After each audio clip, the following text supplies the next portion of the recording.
Hey, guess what? Y'all tuned into the Homos Talk Show on Verse TV. And y'all know who it is. It's your boy Rocky, bringing you the Chicago Heat, baby. Holla at me. Hey, so look, I got a couple of people I want to introduce you to. Y'all know the famous people that I fucks with. So, I mean, hey, go ahead and introduce yourselves. Who we got in the middle today? Yeah. We ready. We here. We in the building. It's live in effect, y'all. It's your boy Troy Weeks Music, repping the Adidas hat full of real Harlem in Harlem today. You feel me? Let's do it. Skirt. Who else we got in the building today? Hey, it's Aaron Mack, and I have a bald head because I just got my hair cut. That's why I'm on camera for a change. It's Skirt. Gotta drive by over there, to the Queen. Who else we got in the building today?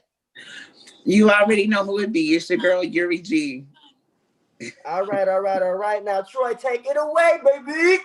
That's right, y'all. Thank you guys for tuning in. Again, this is our Homos Tea for this week. This is week 92, y'all. Let's not forget that this is week 92. So, first and foremost, shout out to the Homos Talk Show team. So, Homos Tea for the first kickoff is called Private and Low from Ronald Martin's Unfiltered. It was a YouTube link we are taking a look at. But anyway, so Aaron Mack thought evil private prisons were the entire reason that a country such as us, we lock up the largest population, percentage of population more than any other country in the world. In the show, guest panelist F. Lee Francis explained that private prisons only house about 2% of our millions of U.S. prisoners. The stock's 5-year high for two major companies in the private prison game peaked around $30, and then took a steady trip down to today around $7. Why do we feel that we Americans house a larger percentage of our population in prisons if it's not solely for the profit of private funded prisons? Aaron got some things he wants to talk about, so he'll tell you about that later, but there's a bonus question to that. And the bonus question is, what can we change to make a difference in the prison population numbers? So, of course, I'll start with myself. When it comes to us as America, as a population, as a whole, as a people, why do we house the largest percentage of population in our prisons if it's not solely for the private funded prisons? I say this: prisons are all about money. They've been all about money. They've been waiting to continue on and find ways to make money. Because if it was a big deal, they would have found a way to make a difference during COVID. They would have let a lot of people out for been there for 20 years for X, Y, and Z. I feel like they choose to continue this journey on because they make money. Like the pharmaceutical community, they keep HIV and things like that, cancer, things like that, uncurable in a sense in some ways so that they can continue to make money from the medicine. So I think it's important, to pay attention to what's going on and see how things are running. And, don't be blind. You got eyes. You got two eyes. Use those eyes to see. America is all about the money. All about the money. They came over here and stole America from the people that was already living here. Come on. All about the money. So that's why some people who we are shocked about vote for Trump and all this other stuff. Like, listen, a lot of business owners I know who are Black are Trump supporters because him as a businessman. Because he's a good businessman. I mean, he should be a great president. This is why he's out of here. But bye, Felicia. Anyway, that is my intake on that question when it comes to the prisons. They about their money. They're going to always be about their money as long as they continue to lock our people up. Look at a large percentage of people in American prisons. Our people, Black, Latino, Asian. Look at that. But the bonus question says, what can we do to make change and a difference in the prison population numbers? I think my 2 cents is to make a change in the system itself. Start letting some of these people go that ain't supposed to be there, that's been there forever. Let them go. They've been there long enough, time served. Let these people go that's been living half their lives in prison already. Let them go, revamp the system, find a better way so that it's more efficient, that they do actually come out and transition. It's not like hard for them to come out and transition. You know what I'm saying? Like, that'll make it a little easier if inside they were ready for coming out. Because a lot of guys who come out sometimes, especially been there 20 years, time changes in 2 decades, okay? So a lot has changed. And when coming out now, they don't know how to adjust to life and they end up going back. So that's my 2 cents on this. I'm going to go to, I love how Yuri G is looking at me. She looks like she's very engaged in what I'm saying. And she looks like she has something very important to say. So Yuri G, there's two questions here: bonus question and regular question. First being, why do you feel that we as Americans have the largest percentage of population in the prisons if it's not solely to profit for the properly funded prisons? And the bonus question, ultimately, what can we do to make change in the prison numbers? I feel like people of color are staying imprisoned in order to control the economy. We have the largest numbers. We spend the most. We're the biggest consumers. We're the biggest consumers. People who have records lose their rights to vote. So, it controls the booths without rigging anything. It controls the economy because if we're the ones spending, we control the economy or whatever. And so, and then us losing our rights. Like if we didn't have so much stuff stacked up against us, we really could run the world. But that's how I see, them controlling us so that we can't grow. Because a lot of these families, without fathers in the home and not having men present, makes our community, no shade, a little bit weaker or whatever. So to make it better, what I think is for petty crimes, individuals should be allowed to stay free, and they have like little probation type stuff. Like I don't care if they then got caught, like somebody getting into a fight. There's no need to be somebody driving without no license. It is no have them on some kind of probation. Why are you locking them up? It's really ridiculous. And it's just a cash cow for the government or whatever. I mean, somebody speeding. I understand, the dangers in speeding, but the thing is when police officers are giving out tickets for somebody going 5 miles over the speed limit, what it's really giving or whatever. Right. So I think we just need the more probationary type things or whatever, and no violation things on the probation. Like, oh well, if you get in any more trouble, we're gonna extend your probation time. Like none of that is necessary. No, because that's a cash cow too. But at least, during the probationary period, they can just have these people clean up the highways, since they say they use a lot of our tax money to clean the highways, since they say they use a lot of tax money to fix the roads or whatever. Train them on these jobs or whatever, since you feel like they need to, they need to serve time. Train them on these jobs so that even after they finish their probation, if they want to seriously pick that up as an occupation, they have that opportunity. Mm-hmm. Yeah, that's what I was saying. I agree with you on that. Yes, thank you, Mr. Yuri G. I agree with you on that. I'm loving this. Jen Jackson, why did I get married here? I'm loving it. Aaron, no, I'm gonna actually go to Rocky first because I'm gonna save Aaron last for this because I feel like Aaron's gonna ice the cake on this one. So, Rocky, give us your 2 cents. Remember, there's 2 parts to this. One being, basically why is America have the biggest population of prisoners in privately funded prisons than any other country in the world? And then 2, the bonus question, what can we do to make change to change those numbers? I really feel like Americans are really greedy. Americans are very greedy. It's all about the money. So whoever they can make the profit off of. So it's the people that do the most crime and the most, is it suppressed? The word suppressed, y'all? Sure. Where a community, who do you have? The Black community, Latino community. So they know they can make money. They know they can make a profit off of us or whatnot because, by the laws, there's a lot of laws that's broke. But then there's a lot of people especially I feel like as of these last few years, it's been like people that's prejudiced. Do you see what I'm saying? They go out there and it's a lot of prejudice behind reason why these rates are going up. And people that are very biased. You giving these people who are very biased these jobs, and they go out there with these biases, and then people like us are getting affected by it. You know, like I'll give you a prime example. A single mother, she go out there and she's still in Pampers or whatnot. You know what I mean? They may see that as a crime, but she's trying to living just enough for the city, like Stevie Wonder said. You know what I mean? So people use their biases and their prejudices, and I feel like that's the reason why they make money, because they know they can make money off of us.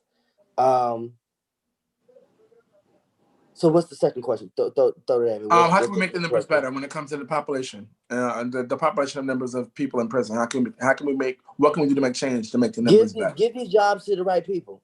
Give these jobs to the right people. People that are not biased, who are not, using their personal prejudices against somebody who is black. You know what I mean? Just because I wear a hoodie, I'm suspect. Just because I'm in a certain neighborhood, I'm suspect. Just Can because I I have a add to certain. that? I feel like I like what Rocky is saying. I think they should hire people from those communities to police those communities. Who knows better than about those communities than the people from there? Yeah. Mm-hmm. Period. Oh, all right, cool. So Aaron Mack, I saw you raise your hand. You don't have to raise your hand. I did, and my comment on that, and I have no idea the statistics of it, and perhaps as far as hiring people from the community, that would just require them to do some advertising in the community, and I understand the effectiveness of that. But my question initially was, well, I wonder how many people in the communities apply for such positions. But perhaps I'm sure they do, and maybe their resumes get overlooked, but that's another topic. Anyway, so what I was going to say about this, I acknowledge that as a country, we are the most diverse country in the world, period. And I feel that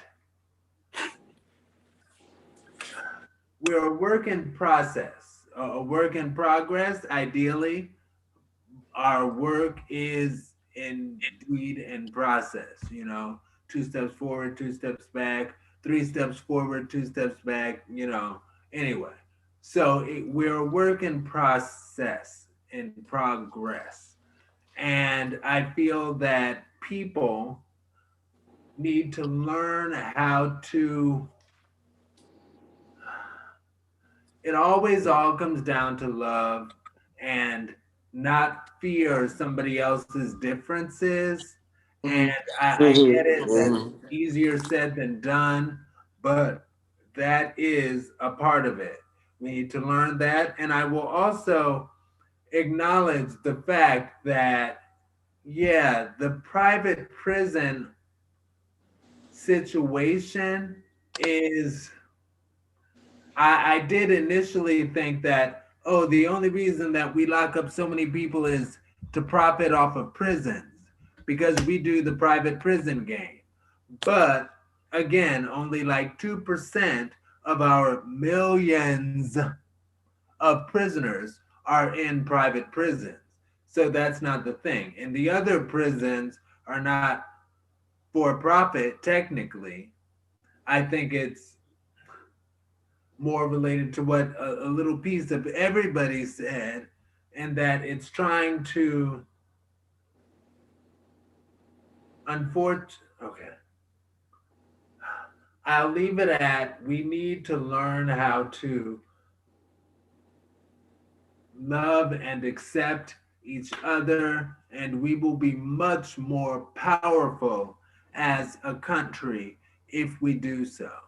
Much more powerful, much more forward, and just much more intelligent. Imagine if we took the intelligence of everybody in this great country, if everybody across the board and took everybody's wise intelligence, where we would be instead of worrying about locking people up. Anyway, I think I'm done. Gotcha. Well, thank you all for that. This was our first Homos Tea topic. Troy was like, Aaron, shut up. No, that wasn't like that. Don't worry. I'm passionate about this. I'm passionate. We love that always. That's why you bring those passionate topics to the show. Miss Yuri G is going to take a little bit our second Homos Tea topic. Let's do it. All right, our next piece of topic comes from Cash Dinero. It is okay. So the name of this topic is I'm so sorry. Only Fads. And Aaron Matt loves him some Cash Dinero. A lot of his posts are really sincere, genuine, and he's a very talented singer. But changing the way people is OnlyFans changing the way people consume porn overall.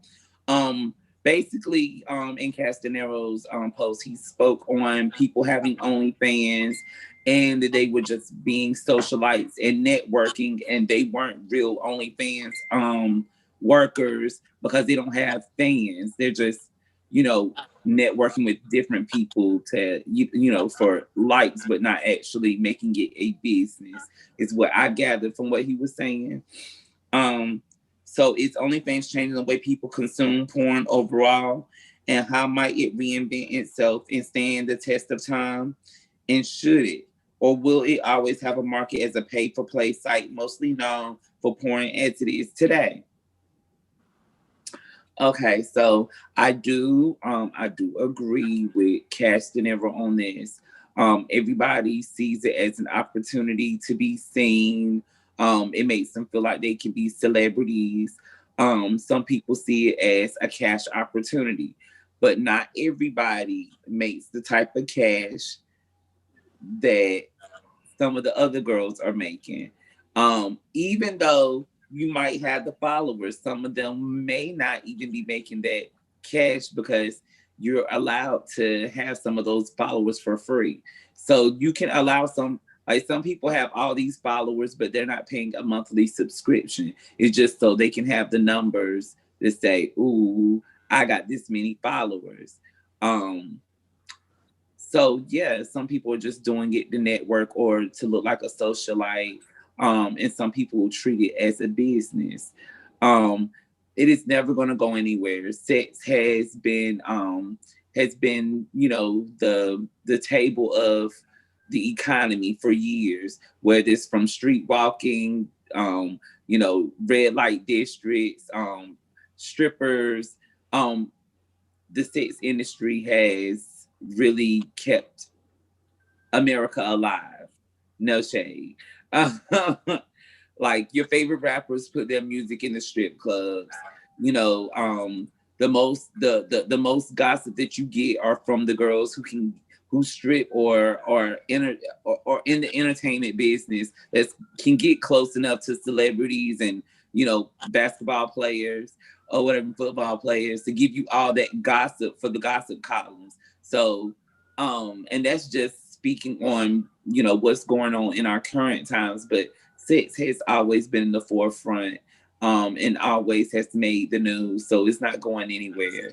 The only thing I don't even think OnlyFans is going to have to reinvent itself because people are tired of seeing a scripted porn shoot.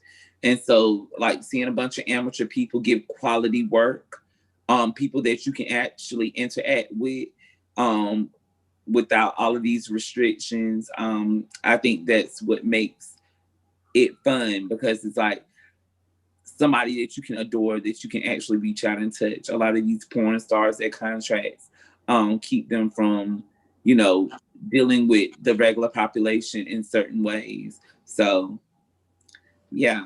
But yeah, Rocky, you got a very stern face right now, so I feel like you got I'm boiling. I'm boiling. Because you know why? I feel like Cash De Niro plays into so, and I'm gonna say this with the calmest demeanor, but I really want to go the fuck off. I really want to give y'all the Chicago Heat right now, because my thing is, when I was watching the video, who are you? Look, Cash, my name is Rocky. At me, Twitter me. Let me tell you something. Who are you to? I was watching the video, and I felt like he was attacking certain type of people because they're different. In this world, in the gay society, it's more than just a pretty silhouetted, sexy body. You see what I'm saying? I'm a nigga that has a disability. And y'all gay niggas always love, I'm gonna say it just like this, y'all always love to try to bring down anybody who's motherfucking different. So what if they fat, if they big? First of all, if you trying to get a motherfucking message across, make sure that you ain't trying, because you fucking insecure about yourself, dude. I don't know. But I saw the video, it kind of pissed me off when I saw that shit, because I was just like, he's shaming other people. Anybody can be motherfucking sexy, you stupid son of a bitch.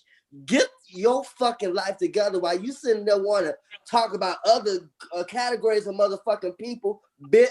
Let me tell you something. I wish I would. I would bring a whole bunch of people in, followers with my freaky ass, period.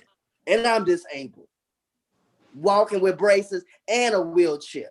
I know but your type always be worried about the motherfucking physical. Anybody can be fucking sexy while you sitting there want to talk about motherfuckers got fast. Bitch, you not even that big. You not really that big. There was this, I forgot dude's name, Tiger, and all these other like Tiger Tyson, whatever, these other motherfuckers who really was doing really was doing some motherfucking porn. Really was doing some motherfucking porn. So you doing the same shit. You sound like Milan talking about what's his name? Zell Swag. Zell, what's his name? Zell Swag. Y'all heard it. Y'all heard it from me. At the end of the day, who the fuck are you to sit and talk about the next nigga when you just doing the same motherfucking shit? You fucking hypocrite. Fuck you. Anybody can be motherfucking sexy. Anybody. Not just somebody who got a six-pack and all this other stuff, motherfucker, at the end of the day, you still a hoe. Shut the fuck up. Let me get off the subject, because they made me mad. They made me mad. They made me mad. All right. So Troy, what do you think? Rocky, calm down, friend. Calm down. Friend is not friend. I sort of, maybe I didn't get what Rocky got from it, but I didn't. I don't know a lot about who he is. It was just a message. If I'm listening to your message, bro, but I didn't. Why are you attacking the people in the middle? I don't. Maybe I missed that part, but I got from what I got. Let me tell you what I got from what he said, and maybe I'm wrong. And if I'm wrong, guys, correct me. He tried, as a pretty boy, he tried to down everybody who's not the prettiest. By that's standards, not what I got from that. Ain't sexy by standards, and bring himself up. Fuck you. Maybe I didn't get that. I didn't get that from that. I don't know. It's just like the whole purpose of it being a fad. Because what Aaron was saying, the whole purpose of it being a fad. This is what I got from it. I heard the video. First of all, I saw the singing video. I was gonna talk about it. I'm not gonna say that he can't sing. That's not what I'm gonna say. He was definitely holding the tune, but I feel like if he's gonna do music, he needs to really get some like vocal lessons and focus on holding because when you sing a song like that with no music behind you, this key change is just things that's happening. So you got to be able to hold that, and that's ain't no God in it. Ain't no God. You can't say that. You can't say you can't say he's not a Christian. You can't say he don't have a relationship with God. That's his own business. You know what I'm saying? Like, he can worship God and give God praise. That's why we all created. No matter what we do in life, we were created to give God praise. Yuri, have my back. Ain't no God in it. No. And so he was doing this thing, he was singing, but I felt like there could have been a little more anointing in it if he had, had a little more background with singing. I don't disagree, I'm saying? Like, at the end of the day, do your thing, bro. If you're out here trying to sing, get some money, I would do a track with you, I'm saying? I would work on some things with you, though, because I do music. But I would definitely do some music with you, Cash, if you want to do music. But what I got from what he said was this.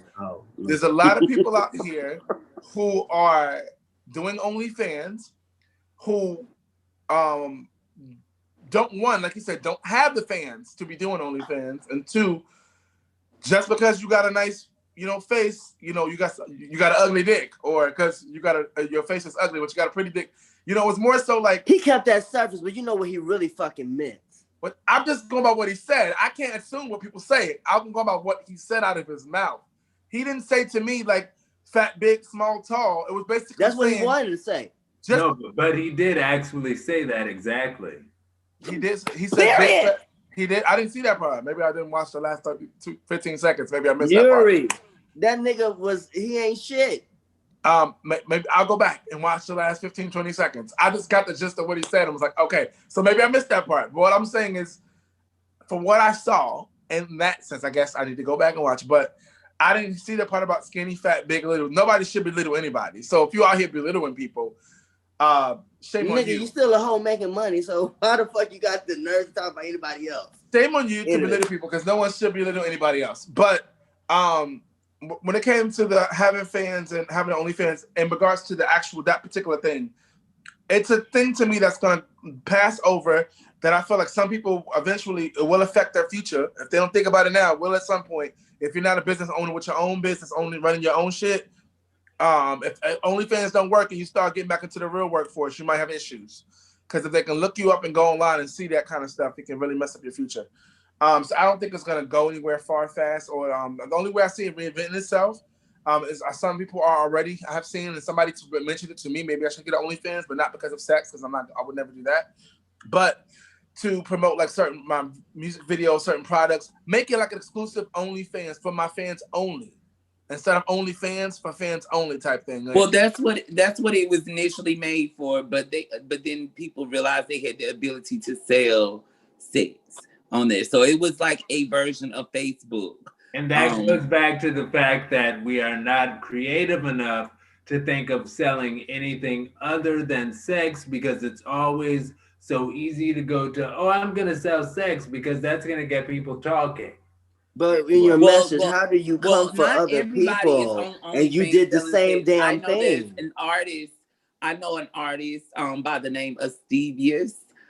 He actually, does sell sex appeal, but he also has exclusive music that you can only hear on his OnlyFans. So there's a dude that I love to pieces, and I know he's totally heterosexual, but Jameer Pond has an OnlyFans, and he doesn't sell sex, but like he does something with his plants or something, and he does some really creative stuff. Aaron, go ahead. Why don't you talk about it? Give us your 2 cents, since it's you're the only one to give us an opinion. Right. Yeah. So as for the thing, Rocky, yeah, I did go back and listen again. I'm not. It caught me at that. It was the disrespect for me. Why you trying to give me a motherfucking message? It was the disrespect for me, because my thing is, as the underdog, as the person that a lot of the black gay community make you feel like you're inadequate because you have something extra. Because everybody wants somebody like Vin Diesel or this buff or whatever. They want trade. They want this. They want that. They want this. They want all this other stuff. Okay, yeah, I want my shit too. But at the end of the day, who are you to make somebody feel like they're not sexy? Do you see what I'm saying? Maybe they've been big all their life. Maybe they've been big all their life and they can't lose weight. Maybe it's hereditary. Let Aaron finish his statement. I'm sorry. Yeah. I'm sorry. So, true. As far as OnlyFans answering these questions, is it changing the way people consume porn overall? Yuri, you made a really good point as far as people being perhaps more interested in well-done amateur porn. And that is what people can get on an OnlyFans. Well done, and perhaps even not as well done, but can be well done amateur porn. Now, I've not subscribed to anybody's OnlyFans, so I don't know anything about it, but I know it's a popular choice. A lot of people think about it, and some people try to do some creative stuff with it beyond porn. But how might it reinvent itself to stand the test of time? Will it have to, social media things, and it is a social media thing, come and go so quickly, so often. You'd be surprised where it'll be in 5 years. Will people still be consuming porn in 5 years? Absolutely. Will they still be consuming it on OnlyFans? Maybe somebody else will come out and pay a larger percentage and they'll take over OnlyFans. I don't know. How can it reinvent itself? Maybe not. Maybe work harder at letting people know that, hey, we're not just a sex site. But, that's where they get their bread and butter. So, whatever. Oh yeah. I'm sorry if everybody feel like I'm being disrespectful. I'm trying not to be. The reason I felt some type of way is because it's how you deliver your message. It was the message for me. I understood what he was trying to say all around that, but to belittle people who may have self-confidence issue because they may not feel pretty enough or sexy enough. Who are you to sit there and judge people? Why are you trying to give your message? Let me give you something to go off with that. First and foremost, none of us can judge nobody because at the end of the day, regardless of who we are in this world, we're still somebody. We're all at the same level, regardless if you're a celebrity or you ain't bottom of the bottom. We're all, on the same level. So judging someone is not gonna get you any further than it is gonna get me. You know what I'm saying? Especially when we're all in the world out here trying to do what we need to do. So, focus on what's more important. Instead of using that negativity to say negative things, use that energy to boost your career and go further. So that's what I would say. Take that negative energy and turn it into a positive and use that energy to make that's yourself all great. I'm saying. Like, yeah. So, but yeah, so we got to get ready because you got a lot of talking to do, Rocky. We're getting ready to move on to our main topics. Our main topics. We have 3 main topics today. That was our live and our checking us out. But now we're getting ready to go into our main topics and our podcast. So we're gonna read the first topic and then we'll probably go off live at some point soon, guys. So thank you guys for tuning in. If you want to know more, please watch us this week. Go to our YouTube and go check us out or listen to our podcast somewhere. So without further ado, Rocky's gonna kick up our first topic of our main topics. Let's do it, Rocky. Alrighty, so it's called A Firm Believer. So our queen that just passed away, Miss Cicely Tyson, on Oprah, she had an Oprah special. Some Rocky tea. Aaron Mack remembered in his late 20s, he was so tired of being a prude and not having sexual fun like everyone else his age.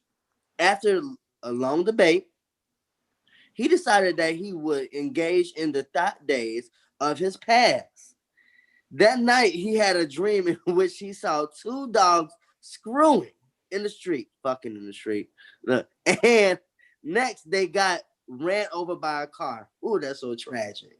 Man. Aaron took this dream to mean that he should not reactivate his thought days.